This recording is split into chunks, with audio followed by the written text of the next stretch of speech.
Hello, Internet Magic Man here again, bringing you some more beginner tips and tricks for Final Fantasy trading card game, or FFTCG. Now, today we're going to talk about Main Phase 2 and using it strategically to your advantage. Previously, we've talked about mulligans, so if you want to check that video out, please make sure you do. And we've got additional features coming up for tips and tricks for beginners as well. But today, it's all about Main Phase 2. And I want to say a little something about Main Phase 2 in general. Beginning players tend to get into a rhythm playing Final Fantasy, and other TCGs to be fair.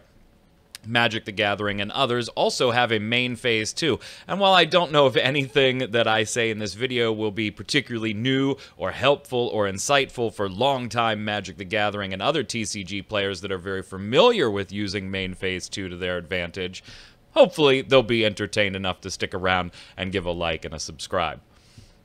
In Final Fantasy, there is nothing wrong with playing the way you probably played when you first started, and that is doing your activation phase, drawing your cards, playing some forwards, going to combat, and then passing. That probably happened quite a bit as you were a new player starting out. It may even still be happening now.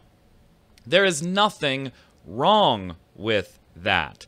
As far as the rules go, you are playing by the rules. You aren't doing anything wrong, and it's important to realize that I am not trying to correct you in this video. There's nothing wrong with that type of play. It's okay by the rules, and if you're having fun, that's the whole damn point anyway, so carry on and have fun. But what I am suggesting is that it might not be the best strategy to play. Think of it like chess. When you first start to learn how to play chess, you'll probably stick to your same opening moves, your opening patterns that you're used to as you continue to learn the game.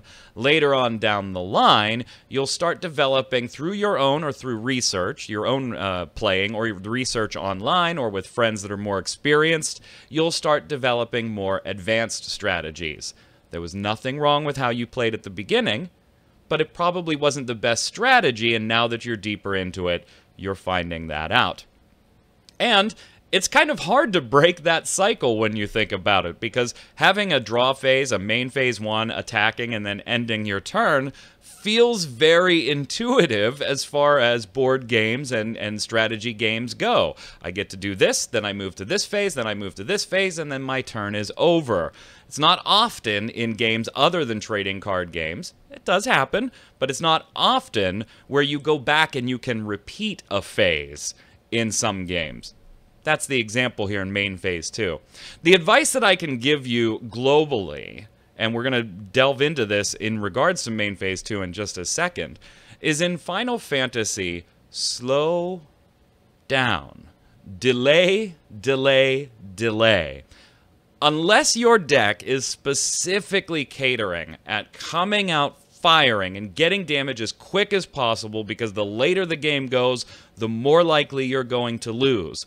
There is a benefit in most cases, generally speaking, to delaying things. I'll give you a really easy example.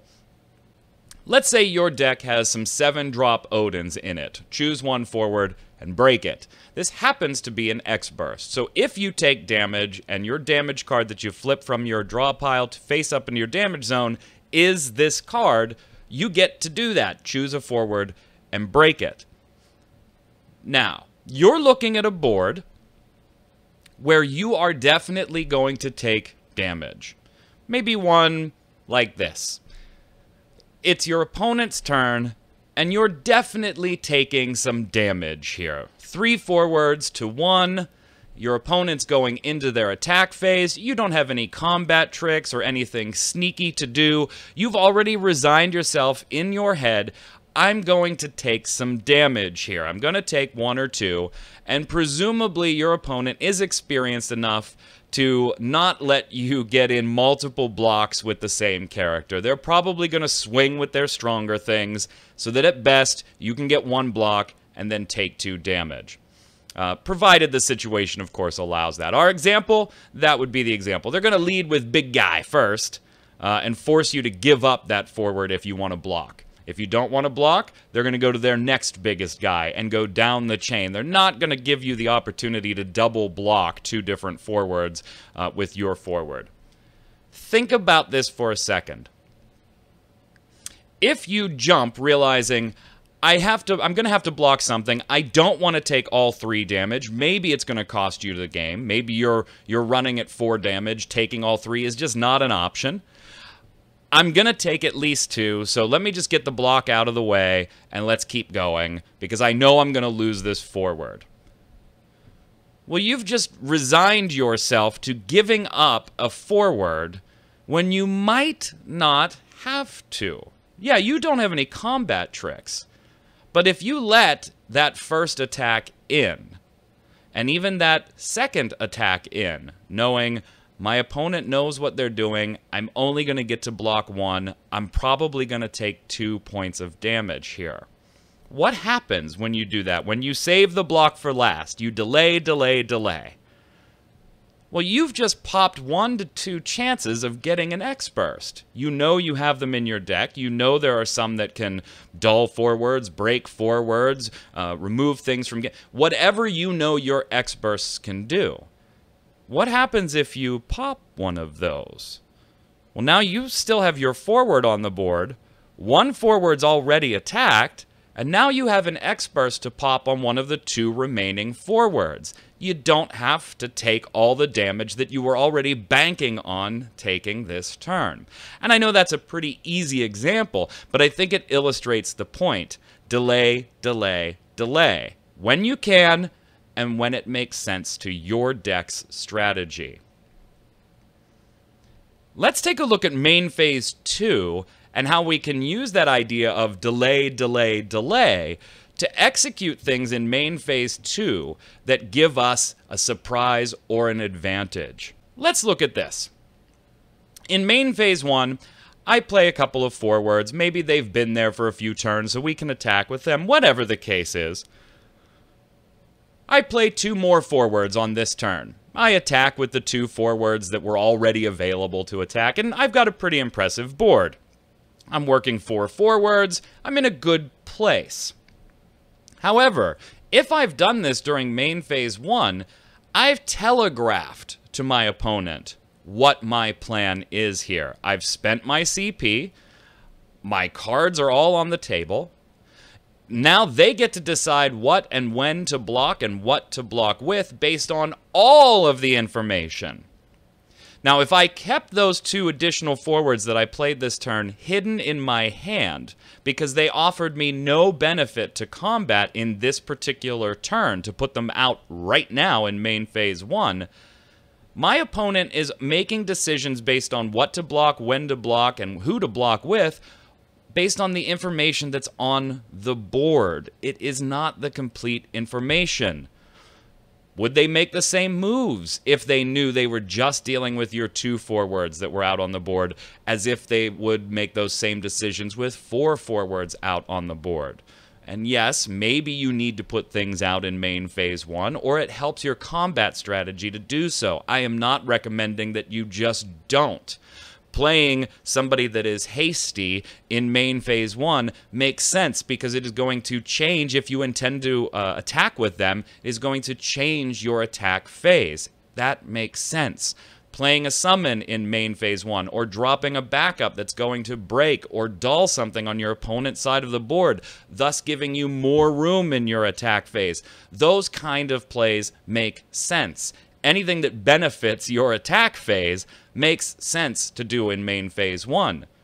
Dropping a couple of forwards that aren't going to be able to attack this turn and provide no enter the field or buff or field ability or anything of any type that is going to enhance your attack phase, hold that information back. Do your attack. Force your opponent to make decisions based on what they see on the board, and then in main phase 2, drastically change the way that board looks. You'll be very surprised the number of times you'll hear somebody say, I wouldn't have blocked had I known that was coming. I would not have given up my forward had I known what was coming next. Don't give your opponent the information for free. Make them earn it. If you've got the cards and they suspect you have the cards, make them pay to see them. This also can help you if you have this type of mentality, this play style, this strategy, when you don't have it. If your opponent knows that you're a strategic player that isn't going to tip their hand in main phase 1 and spill it all out onto the board and wait for the attacks to resolve, your opponent is going to be a little more cautious when you have a hand, even if that hand doesn't help you. Watch some Crystal Cup plays, particularly a good example, Crystal Cup with a Mono Lightning deck. You're going to see Alua in almost any Mono Lightning deck and in a great number of decks that include Lightning as just one element in the deck. Not only is this due to Alua's haste, but also due to Alua's ability, her shield, to protect herself from being chosen the first time on a turn by an ability or summon, but also her special. Her special can be devastating when used on the attack, on the defensive, or by surprise. I have seen great players hold an opponent that clearly has board advantage for their attack at bay by bluffing that they have another Alua in their hand to trigger the special. And that's because they play leaving cards in their hand, not spilling everything out in main phase 2, and bluffing the fact that they have that play. It's amazing what you can do by playing what you have in main phase 2, but more importantly, it also works the other way. By bluffing, you might have something that would be awesome for main phase 2 to really change the way your attack phase goes. So there's a lot of benefits to thinking about how to do things. I want to tackle main phase 2 from another perspective, too. And hopefully this will help some newer players. If you watched our How to Play initial training series, you will have heard me say over and over and over again, just because you skip a phase in a turn, either you or your opponent, does not mean that that phase did not happen. Just because on turn 2 you put a forward or two out on main phase 1, you didn't attack, and you didn't have anything to do on main phase 2, so you played 2 forwards, and you said pass, and your opponent picked up and went with their turn. That doesn't mean your attack phase did not happen, and your main phase 2 did not happen.